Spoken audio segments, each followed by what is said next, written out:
Hi, I'm Doug. And I'm Cathy. And this is Maggie Mae. Join us as we follow the moon. Today, we're starting off in Julian, California, and we want to show you around this beautiful little town and a few more special places in Southern California that we want to make sure you know about for when you come visit too. That's right.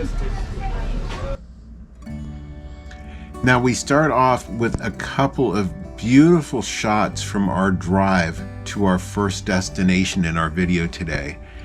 This is the Storm Canyon Overlook. It was rebuilt in July of 2014 because the area had been devastated by fires in 2013. And the mountains, the skies, we couldn't have had a more perfect day coming up through there. It was so beautiful. And this was shot about the third week of June, and this was on our way up to Julian. And Julian is a little town that a lot of people have heard of. You have to visit this town when you come. It's so sweet. It really is. The town kind of went on the map in the winter of 1869 and 1870 by a gold strike, like a lot of California did. And by 1906, the mines were no longer profitable, but the town was being supported by the apple crop. And that's what they have really become known for. There's cider shop, there's pie shops all over town. But it's just a beautiful little town, and be sure to check out their posting board. You never know what you might find there. So we stopped at kind of the pie shop, the Julian Pie Shop, Julian Pie Company. And they've got a nice little outdoor patio. You can buy the pies frozen that you can take home and bake yourself, or you can buy the whole pies or buy the slice while you're there. Or you can do both. which we did. Cathy had an apple crumb. I had a slice of the apple peach crumb. It was fantastic. We got an apple peach and brought home. Now, just a couple blocks off the main road is the Haven of Rest Pioneer Cemetery.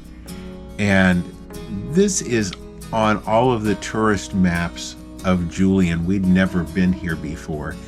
And it's a small cemetery that was incorporated in 1923. And it was incorporated to keep a big hotel from coming into town and being perched up on top of the hill. This was a weekend day, and it was busy. Yeah, it was. Now school is out though. Yes.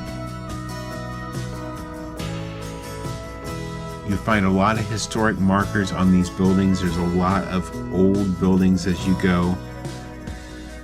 This store I thought was just the coolest thing ever. It's called the Julian Garage, and it's made to look like an old garage. In fact, it may have been an old garage. Probably was. But you name it, they have it.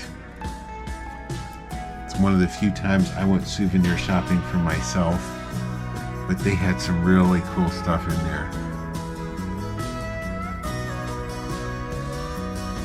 This is one of those little areas where instead of being a storefront, you walk back into it and there's a half a dozen storefronts back in there. But you can tell it was a weekend. There were a lot of motorcycles up there. The Wilcox building, that building dates back to 1872, and over its life it's been a general store, it's been a post office, it's been stagecoach terminal, it's been a telephone exchange. And the Hotel Robinson, this one dates back to 1897, and it's the oldest standing hotel from the mining era. Just down the road off the main road is 3rd Street, and if you take that 3rd Street back, you'll come across one of the old gold mines. They've got a little area set up out in front, but they actually will take tours down into the mine.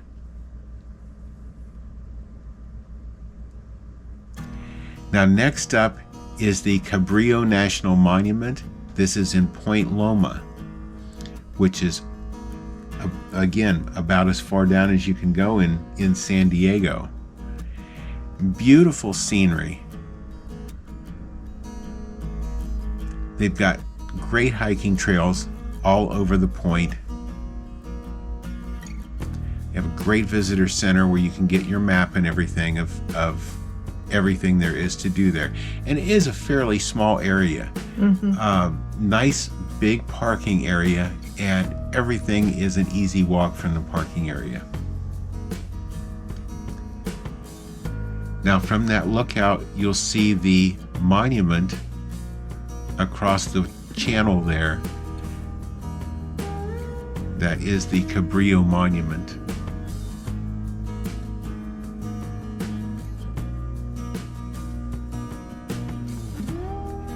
And from the Cabrillo Monument,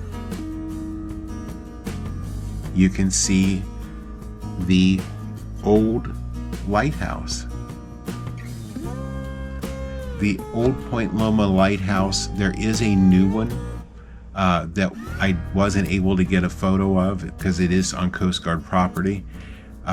It's just a little bit further south on the point, but they've got a nice little area there where you can see the history of the lighthouse.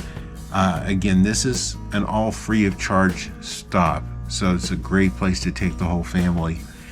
That is what the lamp looked like that was used originally in the lighthouse, and the mechanism that turned it.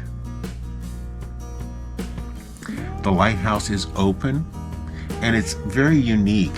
When you walk in, you'll see the staircase that goes up, but there's a room off to the right.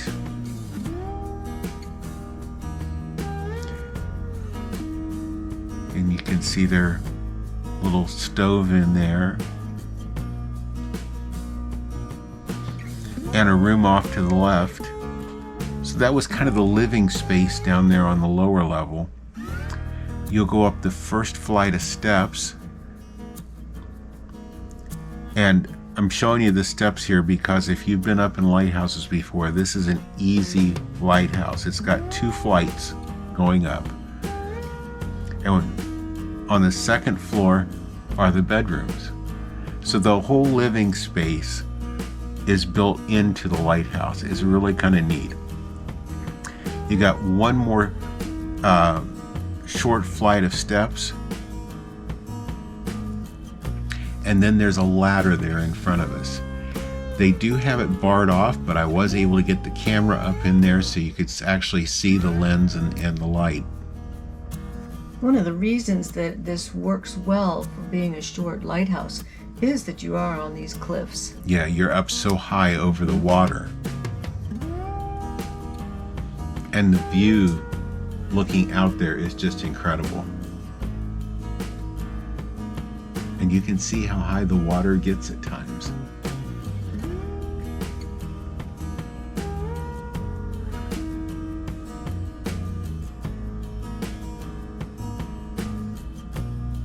You can go out on those rocks as far as you dare.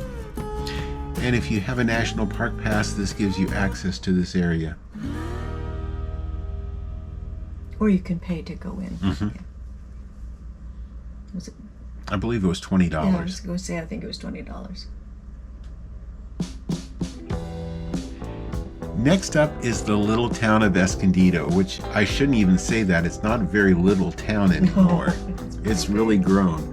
But just on the outskirts of town is this ranch. And the ranch is only open on the second Sunday of each month for 3 hours. So needless to say, we didn't know that. We didn't time it well. But out here at the Daley Ranch, they've got great trails and great place to come for a hike, and you can see the old ranch buildings. Just beyond that, the Daley Ranch, is Dixon Lake. And Dixon Lake is a beautiful lake. Yes, it is. Fishing, camping, recreation. And well used and well enjoyed. A lot of people there enjoying it. Now, one of Cathy and her family's haunts is Alberto's. And this Alberto's, they first opened in Poway. They ended up and moved to Escondido. And now they're in Los Angeles. They're all over. You see them all over. Next door is a Taco Bell that was empty. That should tell you something. And people who worked at Taco Bell would come over there for lunch. Mm-hmm. But the menu is huge and it's fantastic. On the left are rolled tacos with guacamole and cheese. On the right is chili relleno dinner and homemade flour tortillas. All of that was less than $20. Outstanding. Now we want to show you a couple of Southern California's typical beachside communities. This is Del Mar. And Del Mar is a small town that has a lot of shopping, restaurants. You can tell that this is kind of a higher end neighborhood. And we stopped at Board and Brew, and they do have their own craft beer.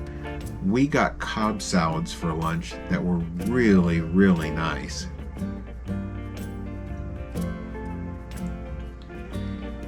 And from there, we walked through the town down to Seagrove Park. Seagrove Park is right on the coast. You can see the ocean there in the distance. Again, the grass in the park was definitely Maggie approved. And just between the park and the water is a railroad track. And that's where you'll see the Del Mar Surf train station. I can only imagine back in the day getting off of that steam train and the first thing you see is looking out there at the Pacific Ocean and the palm trees. And I had done that almost 50 years ago. The beach, everybody's at the beach. If they're not uptown walking the streets, they're walking the beach. This is what people do in their beach communities.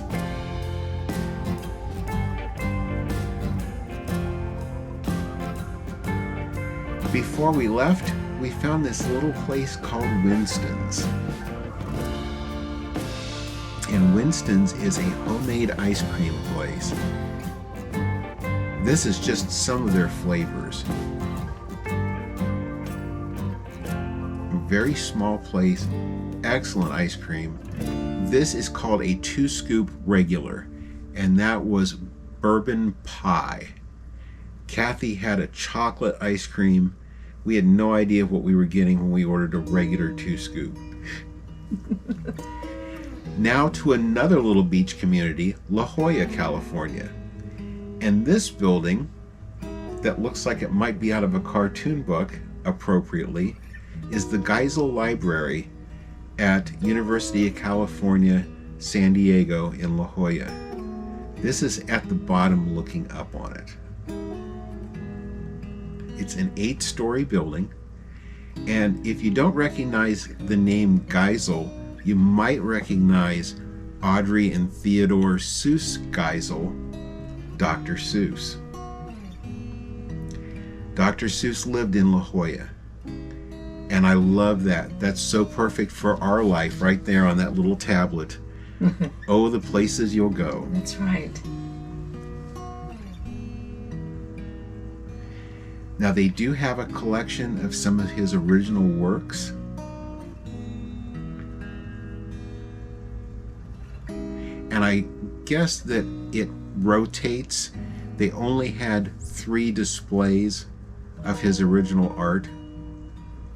And you could see it had been typewritten, the copy, and pasted onto the paper. Times have changed a little bit. Oh yeah.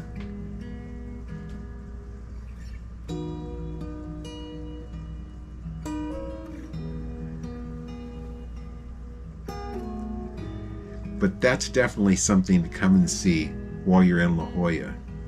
In addition, this is their beach community, very different from what we just saw in Del Mar, just a few miles up the road. This beach community is on the cliffs rather than the white sandy beach, and it is inhabited by many, many creatures. You take a look at this rock out there, and you see on the right side, the white part of the rock, obviously, are the birds, but on the left are the sea lions. This area is home to hundreds of seals and sea lions up and down the coast. Now the cliffs are fantastic. They are, but there's so much life, nature in this area. The seagulls, it's not like they're tame, but they'll let you get pretty close to them.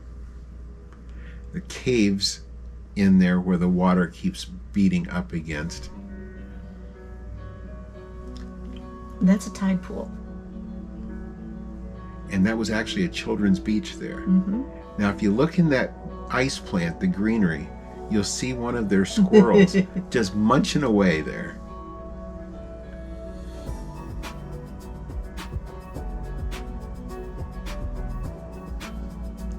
Now, if you watch around that hole, which is all full of water, and you'll start to see things moving in there, those are little crabs.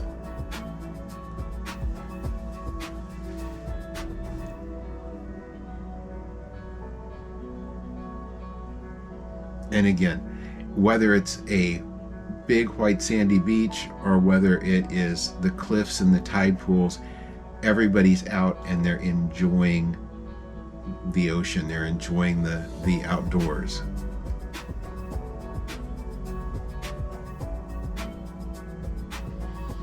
Now, that rock we showed you was not the only place that you'll see the seals and the sea lions. They've also got a big stretch of the beach down here that's closed off to the human element, and it's full of them down there. You can see the one up here pretty near the edge. Okay, I'm getting my picture taken. I'm getting out of here.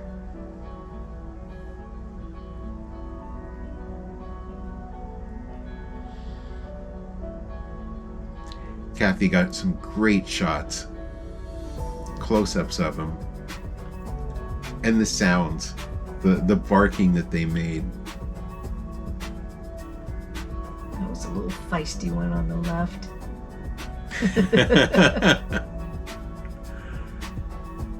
And then that little guy.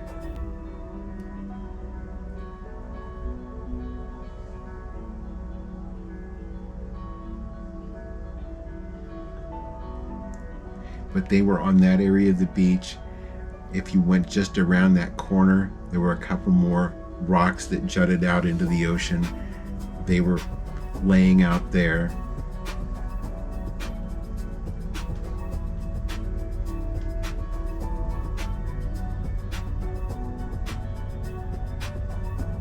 Even the area over there by the people, we saw a couple of them. Mm-hmm. Well, Cathy, I know this is our second video on Southern California, so that gives me a good idea what your thoughts are on it. But what did you think about this group of places that we've been in Southern California? I think it's pretty amazing. You got to come here. It's so diverse. You can be in one town like where we just came from, that's basically just shops and beach and that sort of thing. You come here and it's this beautiful ocean side and the seals and all the other creatures. So It's a lot of fun. It's something for everyone, that's for sure. Well, with that, if you've enjoyed the video today, leave us a thumbs up. We sure appreciate it.